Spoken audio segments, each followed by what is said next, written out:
આધુનિક વૈજ્ઞાનિક પદ્ધતિ જેમ કે ગ્રીનહાઉસ, ટપક સિંચાઈ પદ્ધતિ, ફિલ્ટરિંગ પદ્ધતિ, બહુમાળી ખેતી તથા કોકપીટ અને લિક્વિડ ખાતરની મદદથી થતી ખેતી. બિયારણનો ઉપયોગ કરી ઉચ્ચ ઉતારી વધુ ઉત્પાદન કરી દેશની પ્રગતિ કરી શકાય. ઓછા સમયમાં ઓછા વિસ્તારમાં ઓછા પાણીની મદદથી વધુ સારી રીતે ખેતી કરી શકાય. પાકને પાણીની જરૂર નથી પરંતુ ભેજની જરૂર છે. સાધન સામગ્રી લોખંડના સળિયા, લાકડાની પટ્ટી, નેટ, પ્લાસ્ટિકની dish, PVC pipe, cockpit, liquid ખાતર, પાણી, નેટ, પાણી, બીજ,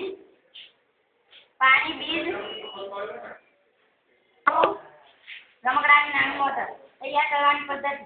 સૌપ્રથમ લોખંડના સળિયાની મદદથી ગ્રીનહાઉસનું માળખું બનાવો. તેના ઉપર પ્લાસ્ટિકનું ગ્રીનહાઉસ તરીકે વચ્ચેના ભાગમાં નેટ રાખેલ છે તથા ઉપરના ભાગમાં બારી આવે છે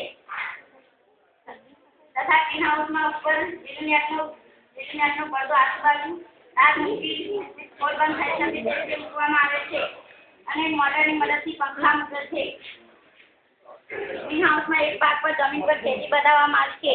તેના વચ્ચેના ભાગમાં લાકડાનું સ્ટેન્ડ બનાવી લિક્વિડ ખાતરની મદદથી બિયારણ ડીશમાં એકી સાથે બિયારણ વાવવામાં આવે છે અને બિયારણને પાણી અને ખાતર અપાય છે અને તેમાંથી વધારાનું પાણી અને લિક્વિડ ખાતર જમીન પર પડે છે જ્યાં કંદમૂળની ખેતી થાય છે.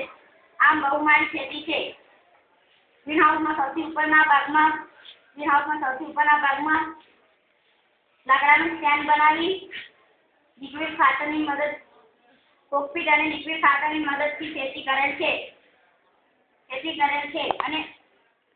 અને તેમને પાણી અને ખાતર અપાય છે. તેમાંથી વધારાનું પાણી અને લિક્વિડ